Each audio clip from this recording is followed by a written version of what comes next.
Hey everyone, it's a dose of Dr. Drew. And good afternoon. I'll give everybody a chance to pile in. So give me a second here to, oh, there we go. Ashley says she's been waiting for us since Trump was diagnosed. Well, wait no longer, because we have a very special guest today. I'll introduce Dr. Kelly Victory back in 1 second. We also have Dr. Yo, who, as I understand, Dr. Yo will be watching. He's in an aircraft. He's flying, and he and I have been going back and forth on Twitter all day, and he will be going onto the chat, which I'm watching right here, and giving us his opinion. Hopefully. Andrew Rashkashvili is here, which I love. And Andrew's position is, let's just give Trump every drug under the sun and hope that it works. I don't think that's what they're doing, but let's bring Dr. Kelly Victory in to see if that's what she thinks. Dr. Victory, welcome so much. Hey, thanks for having me back, Drew. Interesting time. I'm realizing I'm already garbling my speech, and I'm making like syntactical errors in my speech. I did not sleep last night, essentially, and I too have been on a plane going and coming over the last 24 hours, so I don't know whether I'm going or coming. So please forgive me that. But so, Dr. Kelly, let's talk first of all about the general case, Donald Trump, his presentation, how it's gone, and then we'll talk about the therapeutics after we talk about the case, the presentation and how the case has gone. Well, so far, I think he's pretty much textbook.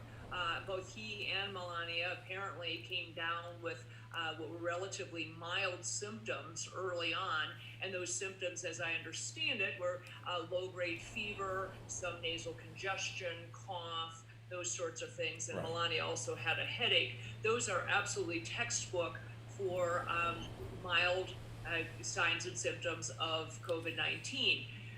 The Trumps are undoubtedly being tested regularly, I'm guessing on a near daily basis, particularly since the president's been out on the campaign trail. So I don't believe that he was tested as a result of him having had symptoms. I think he was just being routinely tested on Friday morning. Lo and behold, it came back positive, and he was incidentally having some, at that time, relatively mild symptoms, which then subsequently progressed. Right. So if I were the attending, I kept saying, I have a president on my hands here that's obese and in his mid to late 70s. I'm going to put him in the hospital to at least monitor his oxygen saturation on a regular basis. Would you have done that? Yes, and that didn't happen right away. Friday, the president was having what was reported to be relatively mild symptoms and did not want to go into the hospital. I'm sure he didn't. I'm sure he was objecting. I know I would have to fight that fight, so yeah. Yeah, and we're going to talk about therapeutics, but it's my understanding what was reported is that he had initiation of the first therapeutics. The antibodies were given even before he went into the hospital. He had that infusion on Friday at the White House. And then I believe that as time went on, he was either cajoled into moving towards Walter Reed and spending some days there, or was pushed to do it because of the worsening of his symptoms. And frankly, even if he had very mild symptoms, knowing his personality and the fact that he is not one to lay low, get into arrest, that in some ways, sometimes that the best way to control somebody and to force them to rest, put their phone down, step away from the microphone, is actually to say, you're going to spend a day or two with us here in the hospital. Now, there's some little sort of hint that he had pulmonary infiltrates. I guess the attending said that he had usual X-ray changes, which I'm just imagining fluffy infiltrates in his bases, but they gave us no detail about that. Is that correct? Correct. Dr. Conley was asked the question what findings were on the X-ray and on the CAT scan, and he did not elaborate, but said it's the usual, what the expected findings. And by that, I inferred the same as you did, that he probably had some mild evidence of fluid congestion. I'm guessing he didn't have big infiltrates, or the president would be having significantly worse symptoms than he is. His symptoms have, by all reports, been relatively mild, so he may have had some small Hyler infiltrates. And they would have, didn't see any evidence that they were putting him in prone positions or any of that business. They just sort of let him, get him go around. And he was only on oxygen for 2 very brief periods. Yeah. And that was again on the basis of his dropping his oxygen saturation based on his pulse oximetry, not because of having symptoms. The president denied being short of breath, but his pulse oximetry fell apparently down to 93 or 94%. So they decided to go ahead and put him on O2 for about an hour, is how it was described. And he did yesterday, I guess it was, where he was in the office at Walter Reed. There was a little bit of gasping between his words, a little more than I'm used to hearing him do. And that may just be weakness from having been sick, but it did catch my attention a little bit. Did you hear that? I did, and actually, truth be told, I didn't think that he looked well on Tuesday night, the night of the debate. Mm-hmm. I thought he looked somewhat wan. He had some red rimming of his eyes that I'm not used to seeing with him. Interesting. He looked fatigued to me. He didn't seem quite up to his normal energetic self. So I thought even on Tuesday that he didn't look great, and I made that comment to the folks I was watching the debate with. So I wonder if he actually was coming down with this a few days prior to the actual diagnosis. It's very interesting. When I get a virus, the early symptoms include irritability. And I wonder if that has something to do with his performance that night. That's interesting. Yeah, so I just didn't think he looked his normal self. He seemed a little under the weather to me, as I said, and appeared fatigued. Now, the O2 sat phenomenon, I'm starting to wonder, we've focused, I can't remember any time in my career when I've been so focused on O2 saturation and viral illness. It makes me wonder if many just severe viruses sitting at home include some O2 desaturation. It makes sense to me that it would. And I'm thinking now that we're looking for it all the time, we're finding it in this illness, but I have a feeling we might find it in a lot of illnesses, right?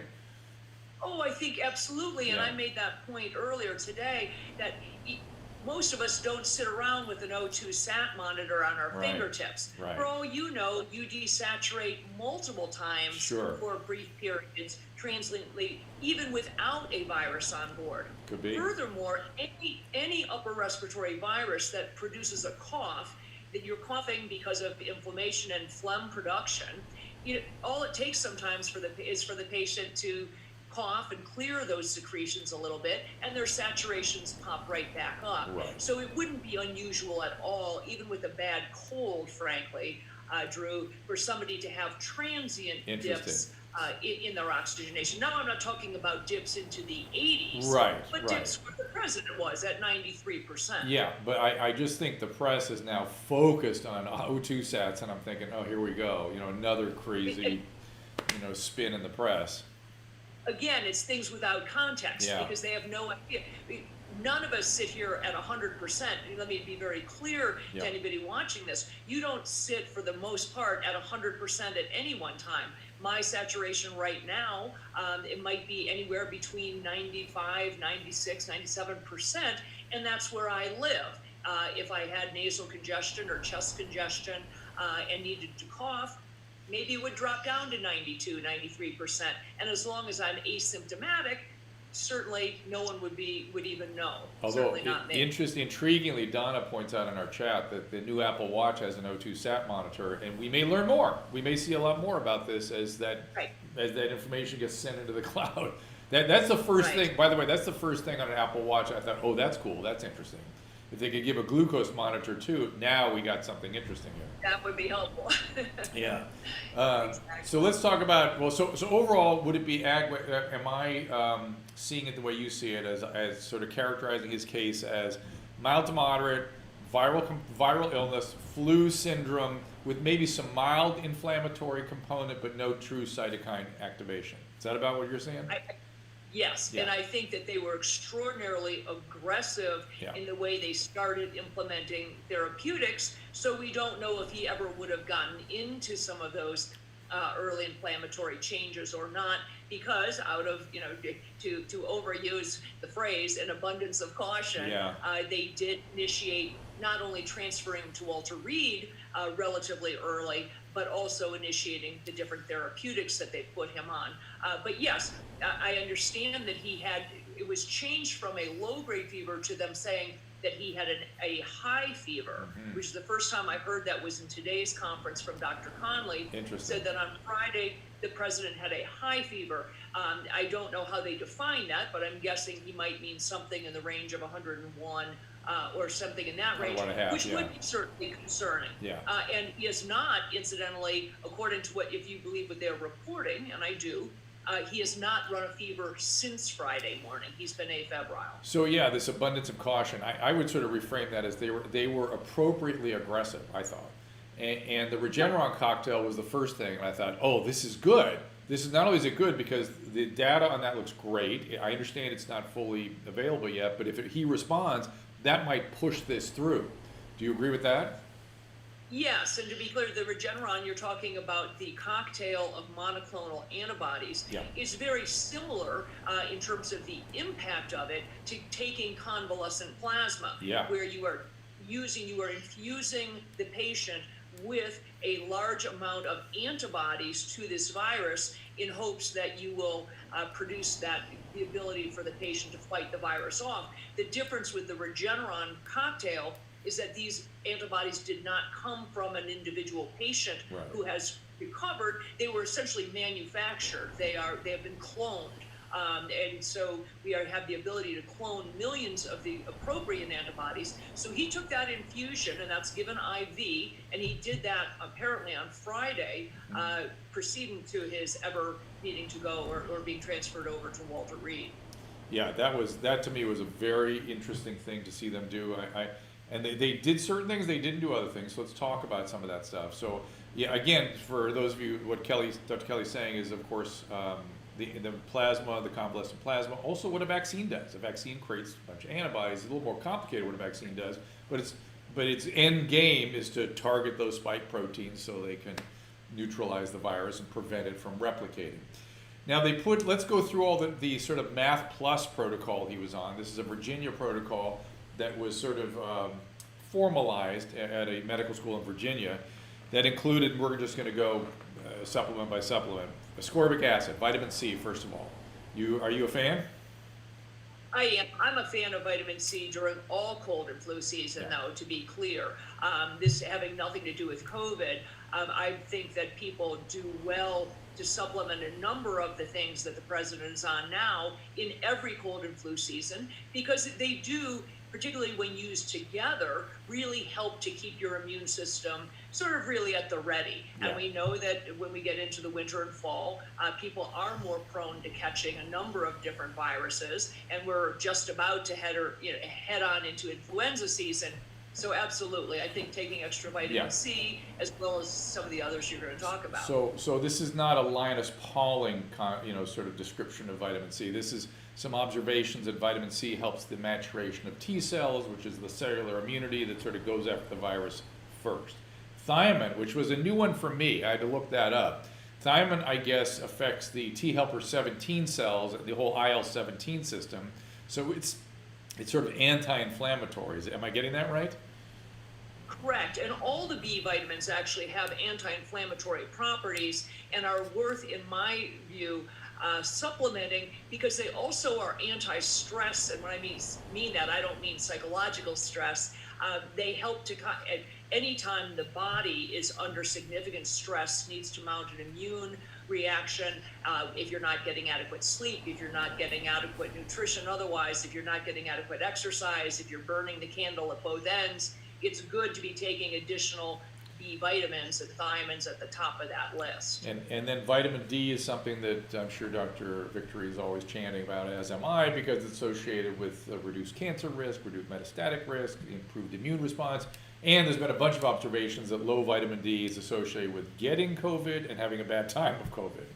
That's correct, and it's one of the reasons why we believe that in addition to higher incidences of obesity and diabetes in the African American community, African Americans tend to be even more vitamin D deficient routinely than lighter skinned people, and that's largely because vitamin D is hard to come by through nutritional sources. We almost all Americans are somewhat vitamin D deficient. And part of that, by the way, is because we've become so much better at using sunscreen. I don't own a facial product, for example. All women's makeups now come, you don't even have to go put sunscreen on. Right. If you're applying any kind of moisturizers, any of those things all contain sunscreen. So because we've done better at preventing skin cancers by staying out of the sun, wearing floppy hats, and wearing sunscreen, we have incidentally ended up more vitamin D deficient than ever. And the mechanism, the biology of vitamin D absorption is more complicated than sort of you might think. So supplementing sometimes isn't even enough. You have to take very large doses sometimes. Correct. And then they had him on zinc, but not an ionophore, which I found bizarre. I found that, the zinc made perfect sense. That's the hydroxychloroquine active agent in the hydroxychloroquine protocol, but no ionophore, not even quercetin. What do you think of that?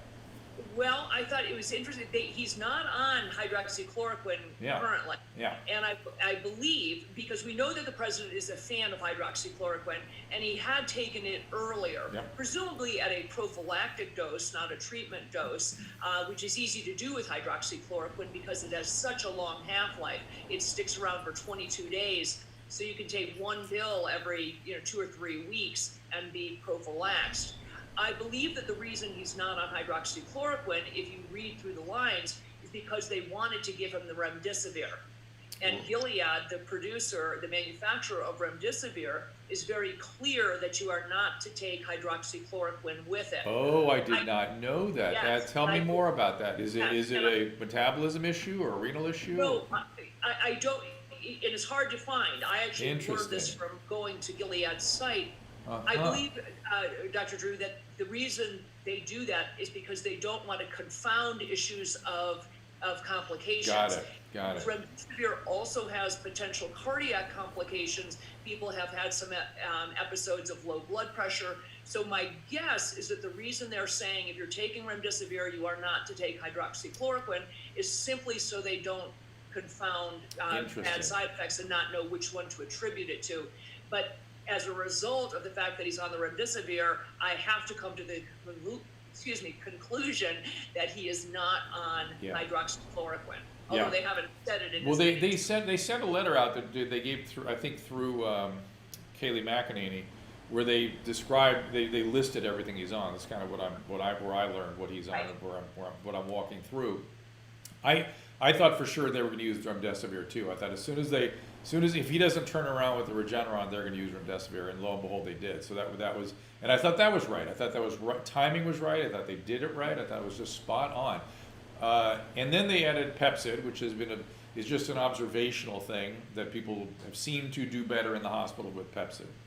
Right. Well, again, any time any patient, at least of mine, who was admitted to the ICU or was having any significant issues, we always put them on an antacid, again, because it's protective and during times of significant stress. And again, I don't mean psychological stress, I mean physiologic stress to the body. You're really best to protect that stomach lining, or you can end up with ulcers and gastritis and a lot of other things. Right. So, so this is when Dr. Victor and I were in training, that this was sort of invented, as I remember it, Exactly. and we just started doing it all the time. And it was not just the prophylaxis against ulcer and gastritis, which was a massive problem in ICUs prior to Pepcid, but also it reduced aspiration, if I remember right. Correct. Yeah. That's correct. It reduces the reflux and the problems with reflux, and if people are laying in bed and not sitting upright necessarily when they're eating, those sorts of things. And I'm not saying that's what the president is doing. I don't have any firsthand knowledge. Yeah. But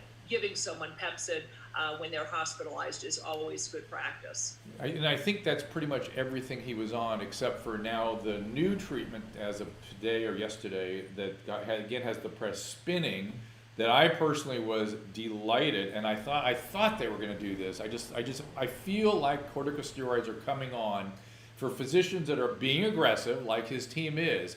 I've had this distinct sense that it's right, and what I'm seeing my peers do is use corticosteroids earlier. Technically, it is designed for very sick COVID patients. That's the sort of protocol for it, but I'm seeing it used earlier, and I think it's the right thing to do. What do you think? Well, I was very happy that he got at least one dose of dexamethasone. Yeah. And that dexamethasone, by the way, can be given in multiple forms. I'm gathering that he got an IV simply because of the way they said he received a dose of it. Normally, if you've done it as an inhaled steroids, we would refer to it as a treatment. Oh, not it a definitely would. dosage. Yeah, Right? definitely not in. He No, got no. So either I'm a pill or an IV for sure. I guarantee. I'm certain. I'm gathering he got an Yeah. IV. Yeah. But the important thing about getting steroids is that steroids are an incredibly powerful way to stem or limit or suppress the inflammatory reactions, inflammatory response. And we know that the people who have gotten into trouble with COVID-19, it's because they start that cytokine storm, they start that cascade of inflammatory markers Right. that results not only in fluid rushing into the lungs, but it also starts the clotting mechanisms, the things that result in blood clots and those sorts of things. Yeah. I agree with you. I think to call what they have done with him aggressive, I think is an understatement. I think they have been aggressive on the basis of his symptoms. The average American who had those same symptoms would not have gotten antibodies or remdesivir or probably, in all likelihood, steroids quite that early. Or even hospitalization. Might not have been hospitalized. Yeah. Absolutely not Yeah. hospitalization. Yeah. Correct. But I like this. I have a feeling that I'm hoping that it becomes a little more of a protocol or a paradigm for how we treat all the at-risk COVID patients, the ones who are likely to get into the trouble. And I agree. One of the things I would mention to you, though, Drew, is here you and I are talking about this. You and I are both totally open and excited about the idea of trying two brand new, non-FDA approved treatments. Number one, Regeneron's monoclonal antibody cocktail, and number two, the remdesivir coming out by Gilead. But I don't, so you and I are totally open to that, and the fact that if they're helpful, absolutely, let's use them. I still don't understand why there's such a fervor and such political debate about the idea of using hydroxychloroquine, a drug that's been around for 6.5 decades, FDA approved and dirt cheap. So I just wish that everyone would be quite as open about using the tried and true and decades old medications as we are about trying something that's wildly expensive, needs to be given IV, and those sorts of things. Yeah, the expense is the downside. And of course those treatments are being politicized too, because the average person can't get it, or FDA hasn't approved it yet. Look, Right. The FDA does not tell doctors how to practice medicine. They do not determine what we do. They determine what companies are allowed to do in terms of bringing a drug to market. What we then do is up to us, not the FDA. It gives us a certain level of legal protection if we follow FDA guidelines, but think how many times a day you don't follow FDA guidelines, Kelly. Exactly. Yeah. And fortunately, one of the things that President Trump has been really great about doing is pushing the emergency use authorization of a whole host of drugs, way before we talked about COVID. So both the antibody cocktail and remdesivir right now are being used under the emergency use authorization, and I think that that's appropriate. We should make all of these therapeutics available to people if they are showing signs of usefulness, and particularly when you're talking about treating the leader of the free world, I think being aggressive and treating early is absolutely the right thing for them to have done. I hope Secretary Azar comes out, or the Trump pressures Azar to really move things. And by the way, Trump could still get into trouble. We're in the window where the storm hits, but it's not looking like he's going that direction. He could, and I've had that question a lot. He could still get into trouble, you're right. It's very unusual, however, for a patient to spike a high fever, then get rid of the fever, be doing better, and then all of a sudden, a day or two or three later, fall off the cliff. Usually people aren't getting over the fever. They aren't getting over it. They're just kind of percolating along, not doing great, and then they take a turn for the worse. I'd be very surprised, given the fact that he hasn't had a fever, for example, for more than 36 hours, for him to get into trouble. Now, it could happen, but I'd be very surprised. So I want to circle back around to corticosteroids. So some of the controversy there is that if you use the corticosteroids too early, you suppress the body's immune response and the ability to clear the virus. But let me just tell you two stories. One is a case me. When I was a kid, I had severe Epstein-Barr. I had a severe mono syndrome, where they thought I was going to rupture my spleen, and I'm sure I was desaturated in some sort of cytokine thing. And some old-time physician put me on Decadron for 3 days. After being sick for 2 weeks, gone. The whole thing resolved in 3 days. I thought, and I was 17 years old, and that experience has stayed with me to this day. Then lately, when COVID was getting going, a few of the patients that I saw who had COVID presented as though they were just the usual pneumonia that elderly patients get. In other words, I have a lot of patients that get recurrent pneumonias and reactive airways, and I'm putting them on antibiotics, and then I'm adding steroids, and then I put them in the hospital if they don't respond. Well, I stepped through that usual process with a couple of patients who were elderly with multiple medical problems, and had said they had quarantined, and then went, oh yeah, my daughter, they thought of something where, okay, she had exposure, tested positive, but all those patients were at very high risk for trouble and did very well. And that was with steroids early because I thought I was treating something else. That's interesting, right? Yeah, I am a huge believer in steroids. Yeah. I love steroids. I think they turn patients around so quickly. Yeah. Do they have the ability to depress the immune response? Yes. But that generally, Drew, is in people who are on them for longer periods of time. We're not talking about that one big IV dose. Yes. You're talking about asthmatics or people who have rheumatoid arthritis or lupus who are on suppressive steroids. Their immune responses can be definitely suppressed. But I will give steroids. I think steroids are great. You turn people around from death's doorstep more often than not. I think it's a wonder drug. So I was thrilled to hear that the president got at least one dose of dexamethasone. Don, steroids are very cheap. You're saying they're expensive. No, they're very cheap. Oh, no, they're cheap. Yeah, they're nothing. So you got Dr. Yo's joining us on Facebook. Okay, Dr. Yo. You'll see his little, he just said. I don't see him here. I was looking He's for him. Rami Yogendra. Oh, I didn't, still don't See see it? him. Oh, there he is. Yes, there you are, Dr. Yo. I see you. I see you. You're 36,000 feet in the plane right now. Well, thank you for joining. And you missed a really good conversation, but I don't think you would disagree with anything. It's some of the same stuff you and I were talking about on Twitter this morning, just in terms of the aggression of the team and how we Dr. Victor and I sign up wholeheartedly for every move they. And by the way, usually when I'm watching our peers at a distance, treat a celebrity or treat a political figure, I got notes usually. I got lots of notes and concerns. I thought this team's done a great job. No, I thought they've done a great job too. And as I said, I think that the media wants to make a big deal, for example, about the fact that the president was briefly on oxygen, those sorts of things. In my estimation, I assume you would agree, and this is after treating thousands and thousands and thousands of patients, that this is no big deal. I wasn't concerned about it a bit, and frankly, don't know that anybody else who dropped their O2 saturation down to 93 or 92%, assuming they were asymptomatic, you wouldn't have even been put on oxygen. So I make absolutely nothing of the fact that they put the president on a little nasal oxygen for an hour just to see if that made him feel any better. Exactly. Yeah, I have this distinct feeling that there's something about the metabolic syndrome, and there's something about certain people's immune function, I am one of them, that when we get viruses, we get this excessive inflammatory activation. Now that issue has been brought to the fore because COVID clearly does that.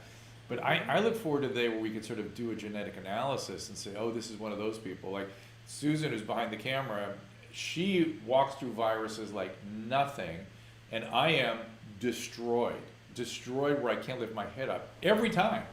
And that's been since I was a kid. And then I have that history of responding to Decadron that's kind of stayed with me ever since. I think next time I get destroyed by a virus, I had H1N1 and it nearly killed me. And I think I should have maybe been on some steroids with that. I am very much the same. I don't have metabolic syndrome, but I have what you would call an extraordinarily brisk inflammatory response to everything. So now there's some pluses to that. That means, for example, if I break a bone, I tend to heal very, very quickly because that inflammatory response leads to remarkably good bone healing.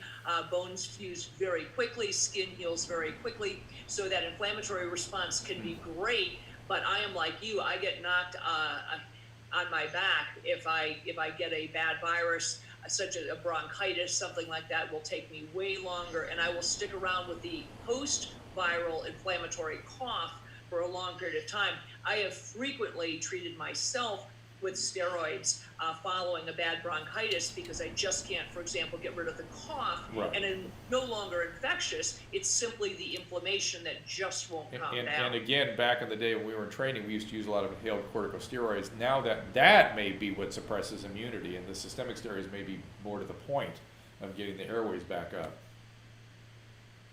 Yeah, I agree. And so I was actually thought they might have given the president inhaled steroids. I would have had more concern, to tell you the truth, if they had been giving him inhaled steroids, because it would lead me to believe that he was having perhaps more difficulty breathing than they were letting on. The fact that they simply gave him sort of a precautionary IV dose of Decadron or dexamethasone, very, very well tolerated, has almost no downside. So I was thrilled to hear that they did that. I'm going to read Dr. Yo's comment. In early cytokine storms, steroids can calm things down, but if cytokines fire up too much, steroids suppress immune system to the point where you can become immunosuppressed. So in other words, something about the modulation of cytokines also suppress, and that like the T helper 17 system, and that may be a bad balance if you add steroids, which makes sense to me. That makes some sense. Right. Which is why managing these people once they get really sick becomes a real it's a real challenge, because once somebody is ill enough that they're in that full-blown cytokine storm, you want to give them steroids because you're trying to help them breathe, but you know that you might actually make them more immunosuppressed. It becomes a real tightrope that you're trying to walk, which is why we keep saying treat early, treat early, treat early. Do not wait until these patients get into a bad way. That's right. I think that is correct, and I think that will be modified in the future. People are asking in the chat about a medicine called leronlimab, which is something Dr. Yo and I did an episode on, which is a RANTES inhibitor. Dr. Patterson has a famous TED talk about that. Do you have any opinion about that? I don't. I just heard about it recently, and I cannot speak authoritatively about it. You want to just, if you watch Patterson's TED talk, it's a 10-minute TED talk that can bring you right up to speed. And then Dr. Yo got into the weeds on it on a stream I did with him.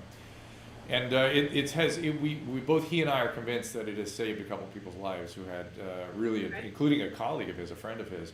And I've interviewed the patients now that they're completely recovered. And these were people in extremis, in multi-organ failure, turned around within temporal proximity to getting leronlimab. So it's interesting, right? Yeah, no kidding. If there's something that can contribute, because once you are in multi-system organ failure, you know as well as I do, the mortality rate is extraordinarily high, particularly for somebody who's got other underlying health conditions. If age and other comorbidities are working against you, going into multi-system organ failure is a real death knell. I know, it's really bad times.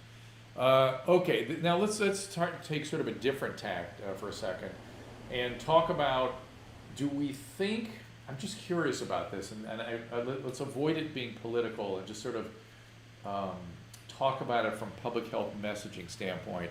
Let's say Trump walks through this and by next week he's, like in 4 or 5 days, he's a lot like back to normal, essentially. I mean, at least he'll present that way, you know what I mean?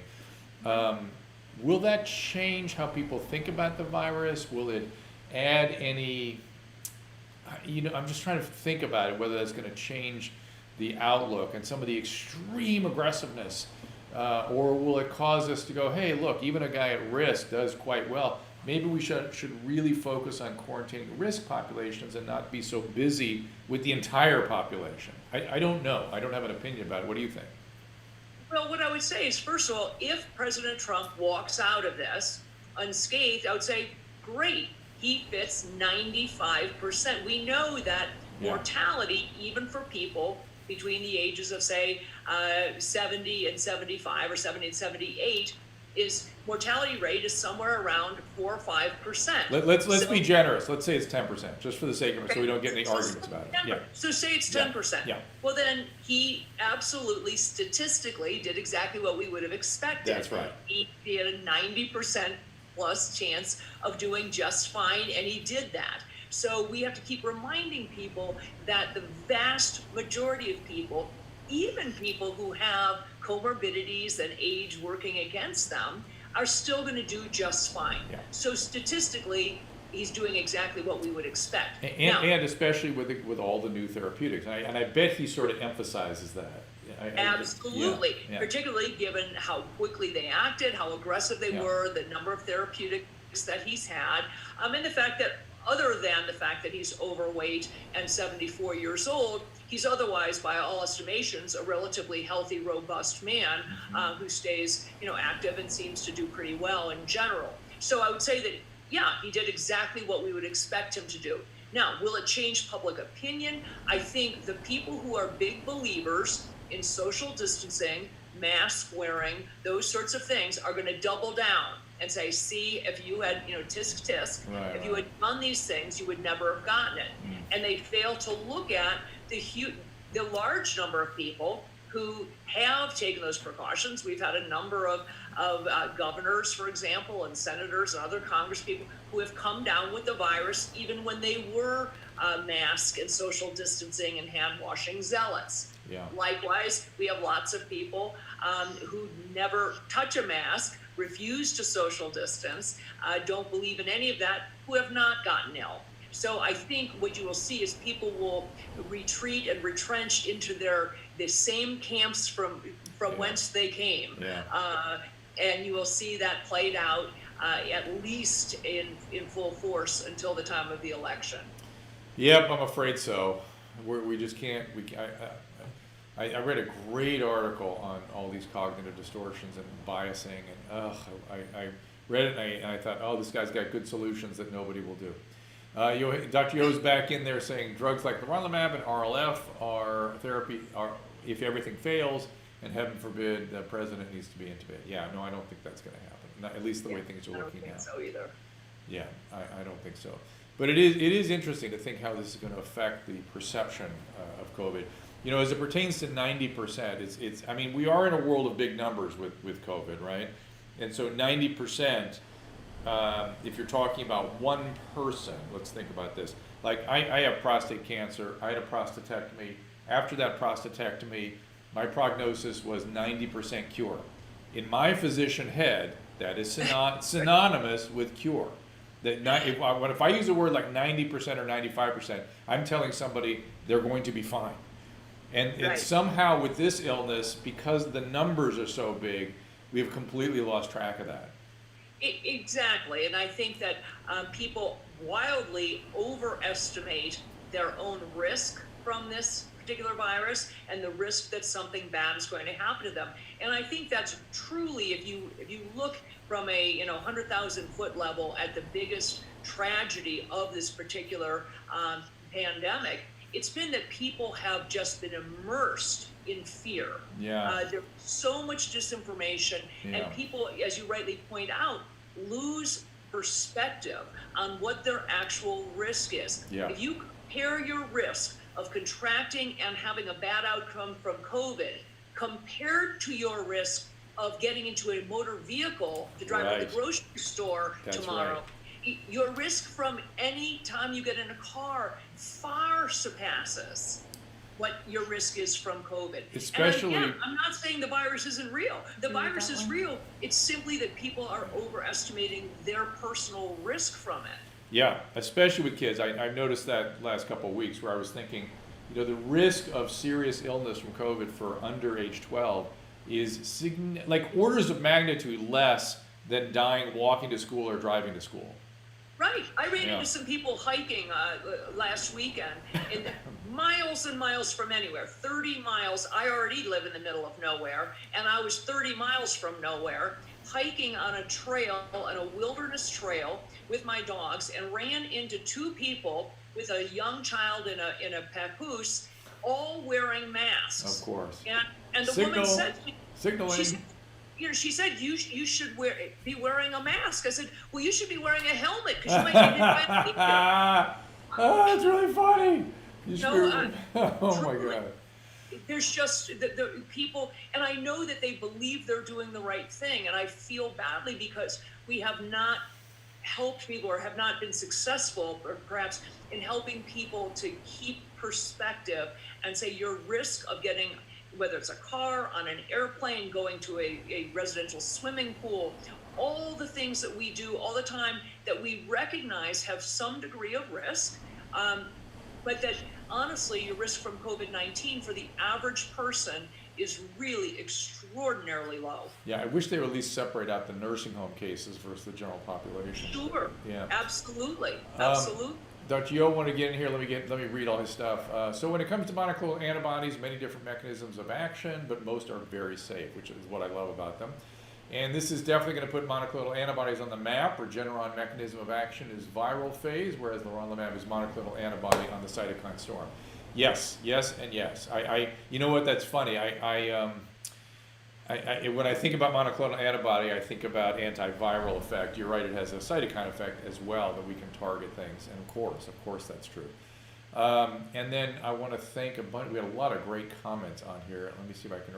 Of course, Kelly and Roy Joy and Dustin and you guys. Some of you guys have been very kind in your Donna. I've seen you. I see you all. I see you there. I'm reading through it quickly. It's hard to keep up with you guys, but there's been some very kind comments. They're comparing us to Scott Adams in terms of being able to calm people down, which I think is a good thing in terms of calming everybody down. Let me see if I can get quite up to speed. Yeah, Andrew Rashkadvili, who's clearly understands this topic. The LA County ICU patients down to 188, lower than we started tracking LA County, and yet we're still in the red zone. So this is, California is insane. We have 10 million people in Los Angeles, and our variance in terms of day-to-day cases, in our case-demic, we don't know how many of these cases are actually sick, by the way, is massive. So we go from 4 per 100,000 to 14 per 100,000 on a regular basis, when our governor is requiring us to get down below 7 per 100,000 and stay there for weeks before we're allowed to open. It will not happen. It will not happen. We're going to have to break into regions, and so the variance isn't so great, and so each region can be addressed. And then he just handed out something that said if one region is doing better but has higher socioeconomic status, it's not allowed to open until the lower socioeconomic region catches up. So you're going to punish certain regions that who knows why there's differences, but okay, this is brilliant, Mr. Governor. At the same time that's going on, we have Bill de Blasio in New York City threatening to lock New York City down. Now, I looked at that very carefully this afternoon. I actually think what de Blasio is doing may not be so bad. Did you see that, Kelly? I did see that, but I maintain we are stuck in this, as you rightly termed it, case-demic. Yeah. We've never done this before, where we are randomly testing people who are asymptomatic. Yeah. Let's be very clear. This has not reached the level to even constitute a pandemic for a long time. To be clear to everyone, pandemic is the word we use colloquially to mean that there's an infection that is spread amongst multiple countries around the globe. It's diffusely spread. But when the CDC uses that term pandemic, they are talking about an excess in the percentage of deaths well over what they would normally expect. Right. And we have fallen far below that number for months. So this is no longer a pandemic. Right. If you are following cases and using cases to direct public policy, yes, it's meaningless. And what's else very interesting about the excess death. So we have you could look it up online. Excess, usual deaths per week. There's just a number. We just percolate along. When we have a pandemic, we go above that. What's interesting about this pandemic is as soon as we came back to baseline, we went down below our usual, by quite a bit below our usual weekly death rate for probably two reasons. One, we're moving around less, so less car accidents, that kind of thing. But two, what it suggests is most of the people that died 6 months ago would have now died in this window, in this 6 month period, which is what we know about nursing home patients. They don't live longer than about 6 to 12 months in the nursing home. Isn't that interesting? Yeah. No, correct. And this is the normal curve of all pandemics. All pandemics peak initially. They peak and the number goes up. That's what makes them a pandemic, because the percentage of deaths is higher than the average. It's also that period of time when the most frail, most vulnerable succumb. But the reason they were frail and vulnerable is because they have these other medical conditions from which, unfortunately, they would likely have succumbed at some point later that year. If you take someone like Herman Cain, who many people know, Herman Cain, who ran for president back in 2016. Herman Cain passed away, quote, from COVID this fall, about now probably a month and a half ago, 2 months ago. Well, Herman Cain had stage 4 metastatic colon cancer, was very, very ill, was in the hospital, and in all likelihood was not going home from the hospital with his colon cancer. Doesn't make it less tragic, but he would have been one who would have died anyway. So after you have that initial peak, all pandemics, the curve always flattens because the people who were frail and vulnerable died, unfortunately, early on. Yeah, address for me something I've been saying when people then go, but he got that stage 4 colon cancer. Excuse me, I'll let you finish that, Kelly. These people unfortunately have debilitating diseases from which they are going to die. Stage 4 colon cancer, you do not recover from stage 4 You are not recovering, you are going to die, and Yeah. you can write down on the death certificate that you died of pneumonia, or you died of a heart attack, or you died of a urine infection or something else, but ultimately what took you out was your metastatic stage 4 cancer. And again, it doesn't make it less tragic, but the reality is these are people who would have died in calendar year 2020 in any event. And so the fact we are seeing, we're way out of the pandemic phase of this now. And unfortunately, we have got to keep beating the drum to our elected officials and the people who are in positions of policy making that we cannot be making policy on the base of cases when those people, the vast majority of those cases, Drew, are asymptomatic. Yeah, and some of what we're seeing in terms of the confusion around causes of death is I think we talked about this last time, the inconsistency with which we are instructed or not instructed in the policies around death certificate completions, which is all over the place. It's, believe me, there's no consistent way that doctors fill out death certificates. It's all over the place. So there's that too. For example, if we started randomly testing asymptomatic people for influenza, you might find out that we actually have a, quote, pandemic of influenza every single year. But we don't know it, because why would we test people? If somebody's feeling well, you don't just go in and say, I'd like a quick test for influenza. The doctor would look at you and say, why? If you don't have any symptoms, you don't just randomly test people for influenza. Come back if you got a fever or a cough, a muscle or body aches, but we don't randomly test people because we don't know what to do with that information. I'm going to sort of move towards wrapping up because I did not sleep last night, and I'm exhausted. But I always appreciate the time you give us. I know you've also been up since.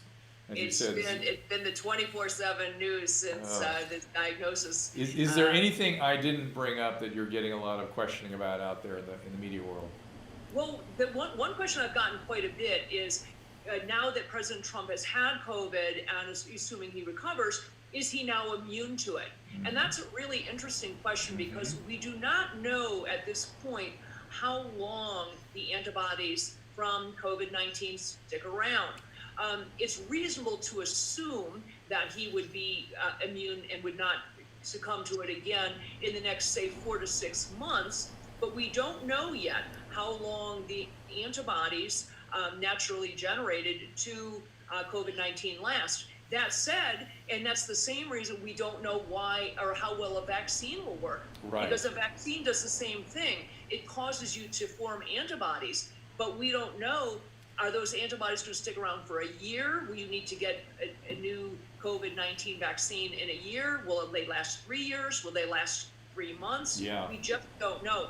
So I think it's reasonable to say he'd be immune for some months. But more than that, I don't think we have that answer yet. I think, though, I can say with confidence, and you referred to his personality earlier in our conversation, that he will be testing that.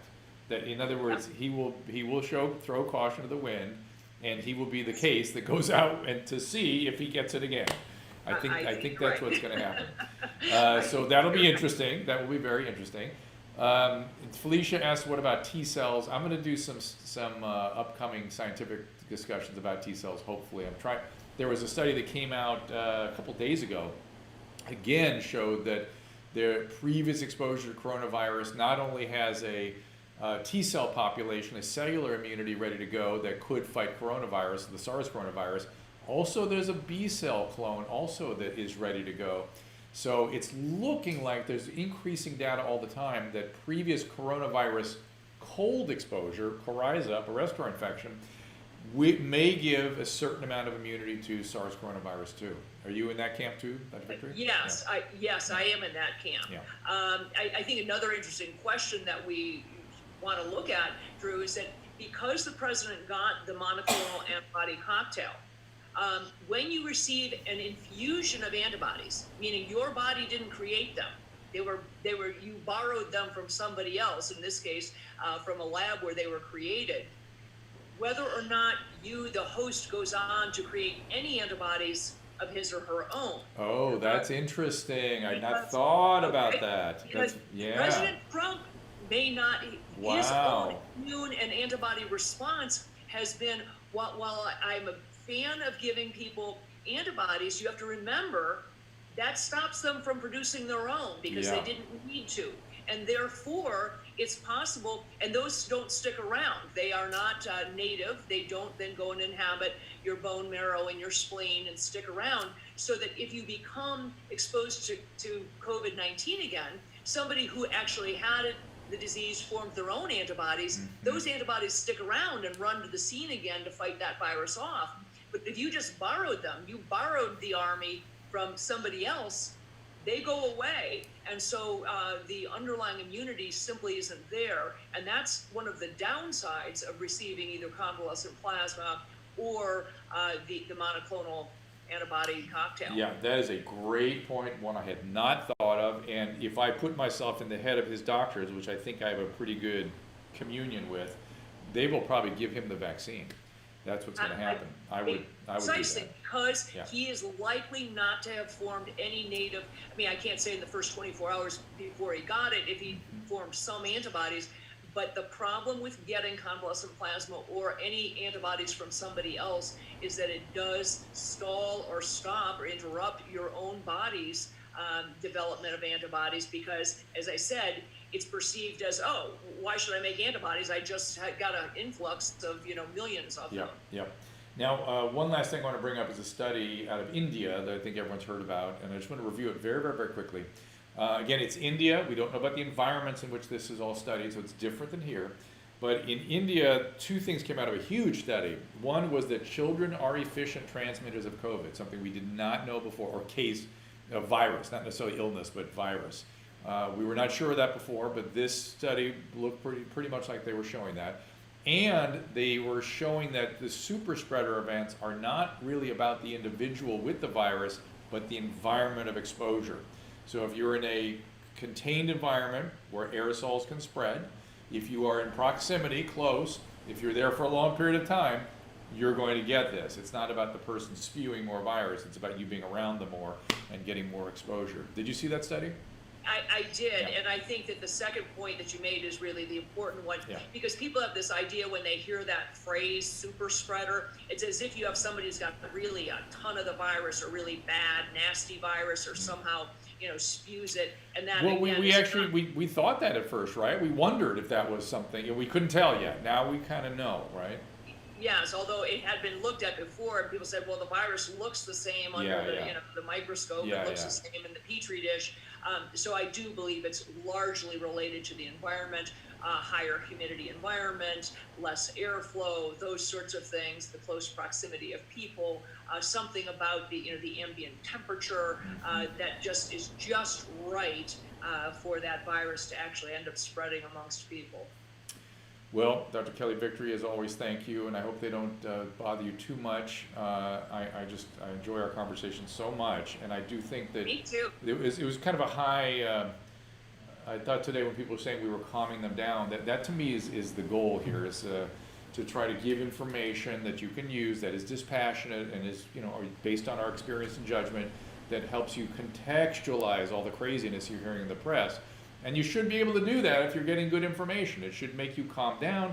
There shouldn't be the panic. The panic now is more the problem than anything. And the shutdown and all the horrible things that are happening as a result of that. So and by the way, if you listen to us, probably you'll have the same conclusion we do, which is the panic is a big, big problem. Dr. Yo, I hope you get wherever you're going. Susan will tell me where you're... He's in descent, and He's he in was going to descent. try to call in when he landed, but it's No, right now. it's okay. Also, he will be back on Wednesday on Ah. Ask Dr. Drew. Great. So I don't have a banner yet because I'm waiting to confirm We will Dr. bring Dr. Yo back on Wednesday, and we will Hopefully Dr. Zelenko. and we will keep Dr. Victory resting, so we're not bothering her anymore. And I think, you know, I think Dr. Victory should join in and talk, have a 15-minute talk with Tyrus tomorrow. Okay, well, that's between you and Dr. Victory. Kelly, I apologize for how we put upon you, but I enjoy it so much, She so thank you. has so much information. Your husband was a very good friend of mine. Now, I think you pushed him out of my... We're gonna have to put her on the payroll. I don't even remember being a friend of Ron's, because I I told her feel I'd like you're send my her $100 friend now. bucks. Well, thank you. I enjoy it very much, and happy to come back anytime. And insofar as we are able to be the voice of reason, the more measured response to this, then I think it's absolutely worthwhile. So happy to do it. Okay, and we will see everyone tomorrow at 3 o'clock, is that correct? Yes. With Tyrus and Kelly? Yeah, Maybe, but maybe Kelly, we'll see. little what we- Tyrus and Kelly action. See you with Tyrus tomorrow. Okay. I got it on my calendar. Bye, everybody, we'll see you tomorrow, 3 o'clock. Oh, we Take have to care. have an outro, don't I? Yes, you do. At least let Kelly go. Bye, Kelly. Thank you. I can Bye. watch the... Take care. With GFR so much Salvage focus Group. on Just keeping quick- ourselves- Quick, recap the wait. show. What we He's did still was... talking. Hold I on. will, just one quick second.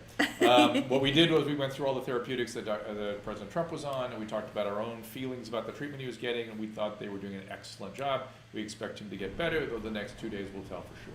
So there we go. That's the... And we went through every little... I didn't have a element chance of to treatment. have it, you were leaving and No, I Are can you gonna talk talk some some more. more? If you want me to, or you tell Look me. at you. Okay, go ahead. Um, If Dr. Yogendra comes in. Can I discuss ACS treatments? I'm not sure what you're talking about, Jason. I wish I could, anticlonal, I don't know what that is. All right, I think again, my fundamental point is if you listen to what we're saying, that you can be reasonable, calm down, take your zinc, take your vitamin D, take your vitamin C, consult with your doctor whether you take quercetin or any of these other, and whether zinc is appropriate for you, and then wear your masks. Dr. Kelly is not such a mask advocate. I am a mask. I figure why not, and it seems to be working. It does seem to be working. Is it perfect? Absolutely not. But it gives I've got to fly a little bit and gives me a layer of protection. And there are these cases on planes where, and there was a case a couple weeks ago where there were 6 people on the plane who had COVID. They transmitted to no one. Everyone was wearing masks except one woman who followed one of the patients into the bathroom and took her mask off.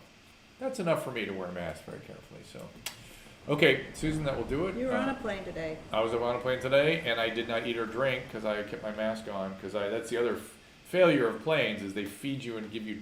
People are taking their mask down to eat and drink. Mm-hmm. That no bueno as far as I'm concerned. So we should do it. If we're going to do it, let's do it all the way. So. Yeah, but it was only an hour flight, so. Flora May, you want to know if Biden could have been infected during the beach? Of course. And Dr. Kelly was saying she thought President Trump looked like he might have had it on Tuesday. Just the physical features she was seeing that made her concerned. And Flora May, thank you for your comments, by the way, all the way along. You were somebody I was watching, and I saw your kind comments. Yes, Rick. A ventilator most unlikely, but the next 2 days will tell whether a cytokine type activation will come along, which I don't think it will. I think that his doctor has done a masterful job, an excellent job, and I'm hoping that exactly what President Trump got will become sort of a model for at-risk people with the viral phase of COVID. Okay, Susan, that'll do it. Yeah, so Dr. Just landed, Okay. so he lost Wi-Fi, but Don't worry. he'll check We'll in get him. later. We'll see him Just on Wednesday. show him love. Dr. Yogendra, Susan posted on this stream our last Episode. episode of Dr. Yogendra, and we've done other ones. We've gotten kind of deep There's into one the with science. Dr. Patterson. With Dr. Patterson, you can see about leronlimab and the RANTE system and everything. So, Oh, he has full signal. but I don't have signal coming out of my head. Is the problem? I am fading. So sorry, Dr. Yo. I apologize. I know, he's so excited. We got him on Wednesday. I'm good. People will get to see him on Wednesday. Dr. Kelly and I had our. We'll have had more our to time. talk about on Wednesday, Yeah, right? I want to get in. We're going to go deep into the weeds with him and talk about how we make these kinds of choices and what kinds of aggressive novel therapeutics are out there and where this is likely going. There's a lot. One of those questions that Kelly brought up of whether overly aggressive treatment of the viral phase might affect your immunity going forward, which is very interesting. So we will see. I hope it gives you the antibodies. Passenger shaming. People need to have severe O2 situation is to be intubated. That's case. You don't necessarily intubate someone just based on their O2 saturation. If they're getting into the 80s, you're getting into trouble. You put them in prone. You start a lot of aggressive therapies. Intubation is something you want to hold off on if you possibly can. Hopefully next time we do it on the map to better sound. Okay, so if I get up and leave, that will be the message. I had the ad queued up. You kept talking, Uncle George. Okay, drunk Uncle George. Thank you, JSR. Appreciate it. Thanks for We'll see listening, you- everybody. we'll see you Get some Hydrolyte. With so much focus on keeping ourselves and our loved ones safe and healthy, it's easy to forget that most of us are going to experience things like allergies, colds, possibly even the flu. So, reminding you, proper hydration is crucial for all of these things. Remember, even slight dehydration can make you feel like you're getting sick, and none of us need that anxiety right now, that's for sure. That's where Hydrolyte comes in. Longtime fans will remember my obsession with Hydrolyte, which is simply the best oral rehydration product I've tried. I'm even more excited to introduce their brand new single-serve powder sticks. Simply pour one powder stick into a glass of water. They recommend 7 ounces. The powder dissolves almost instantly, creating the perfect balance of sodium, glucose, and water. Delivers up to 4 times the electrolytes of your typical sports drink. The other great news about Hydrolyte's new powder sticks, they're 100% all natural. No artificial flavors, colors, or sweeteners. They're available in flavors like orange and lemonade, and they taste great. Hydration is crucial, and Hydrolyte is fastest and easiest way to stay ahead of it. Get your supply of Hydrolyte powder sticks now at hydrolyte.com/DRDREW. Again, that's HYDRALYTE.com/DRDREW, and then use that code Dr. Drew 25 at checkout. The World Health Organization estimates that each year approximately 1 million people take their own life. That's one death every 40 seconds. Experts predicted numbers would peak in 2020, but no one could have imagined the devastation brought on by COVID-19. During the coronavirus pandemic, you may experience anxiety, sadness, and loneliness. Existing mental health conditions, including severe anxiety and major depression, may worsen. If you're feeling hopeless, contemplating self-harm, or you're concerned about someone else, I'm here to tell you there is hope. A Mission for Michael is dedicated to helping clients achieve complete inner and outer transformation. Mission for Michael is the premier resource for intensive mental health treatment in Southern California. With an astonishing 2-to-1 client-to-staff ratio, each client in their facility receives individual care 24 hours a day, overseen by a team of all doctorate or master's level clinicians. With a focus on evidence-based treatment, along with personalized and compassionate care, they offer mental health treatment that can change lives. If you're suffering from mental illness or you're concerned about a loved one, go to amfmtreatment.com. Again, that's a Mission for Michael, amfmtreatment.com, or call 866-581-4401. Again, that is 866-581-4401.